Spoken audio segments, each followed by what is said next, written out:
بسم الله الرحمن الرحيم. الحمد لله رب العالمين، والصلاة والسلام على سيدنا محمد وعلى آله وصحبه أجمعين.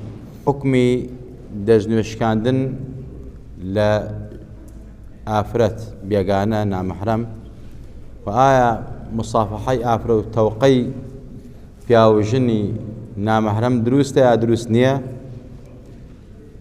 مسألة دەستنوێشکاندن لە بینی پیاوژنی نامەحرەمە مەسئلەیەکی خلافیە لە بینی زانایانە. بەڕاستی طبعاً ئێمە شافعی مەذهبین.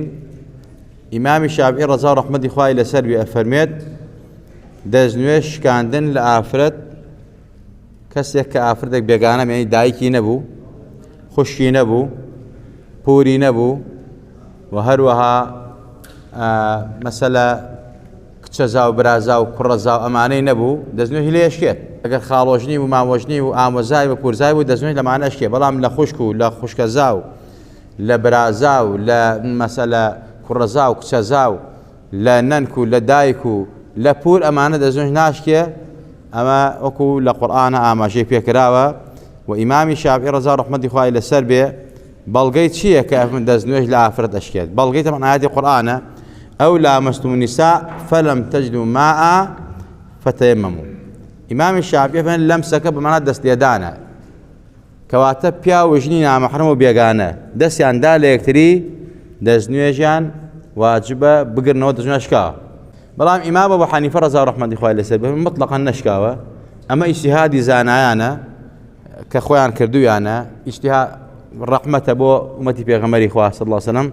بلام إنسان ناكريت تلفيق بكات ناكري بدواي آسان كاركان أم قرر أبي بيوس بمزبة لمزبكانه لعبادات ولا كارو عبادات خويا أيناش تكاني بطالة بيتوا. يا الشافعي مذهبين دزنوش لآفرد أشكيو هر كاتيك خزانة يا آفرد بيجانا دست بريكو واجبه هر دوتان دزنوش بقر نوا. أو بويا كاتك كارون بو حج لحج مسألة خمان تقديم أبو حنيفة كين أو فتوى دا كناشكي يا مش الله نزم مع نسر أو گناه ما لسر أو خمان راسين بقوله في الماشي أو ناكر بلا بوشي لير ناتوين لير ناتوين لبارهاتي وي هيس نارحتي كنيه بلام لوين نارحتي ناتوين خود باريزي واجب خود تقليدي كي.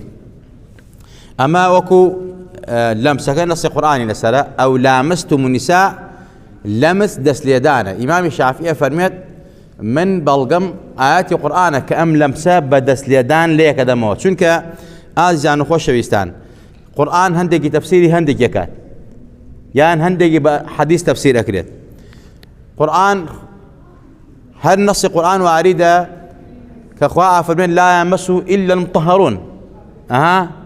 لا يمسوا لمس بشيئة دس ليداناتوا. إمام الشافعي فرميت دس ليدانا إمام أبو محمد جماعة. بلام دليل إمام الشافعي بقوة الحسن ما حد مانية لويا لبين بدو إمام برزا ترجي كسجان بين كسجانا. بلام وكو علماء فرمون إمام الشافعي دليل بقوة كواتت دزنوش لأفراد الشيء بنص القرآن. أي باشا وني حديث في غمري خوا واردة كبحساب حديث عائشة ماس كردوه شو نوجي كردوه يا حديث عائشة دا بقاتشي و في غمري خوا صلى الله عليه وسلم للسجدة أبوه. أي أمانة شيء لكن علماء فرمون آيات سبب نزولها تنخواروي هي حديث السبب ورودي هي بوتي في غمرة ما يفرموه بو پیغمبر ما يفرموه. پیغمبر خدا صلى الله عليه وسلم طبعا داي عائشة وفرميت داي كمان داران جاري حديثي اويك فرميت پیغمبر خدا صلى الله عليه وسلم ما شي حاجه عائشة كردو شو مثلا نوجي كردو او هي نوجنيه الرابع كلي تكشوا بو روجوا يعني پیغمبر خدا صلى الله عليه وسلم بالروجو بو ما شي حاجه عائشة كردو روجو كاين اشكاندو نقدس نوجكا علماء فرمون او بو دز نوجنيه بو روجوا دو او كاتي كدسي دا بقاتشوا كي الله بيغمري خوالو كاتا خوفي لبيان نبوه كواذا حد زي مطلقه بو علماء فرمون او ناكر دبل قبلي ولا كاكا مساله دزنوش لافرت ناشكي لبر خاطري اوي حزي عايشه واي كردوها لقل بيغمري خوا صلى الله عليه وسلم خواي يقول لهم لا يكمان راسي بيو لهم لا يكمان خوش بيه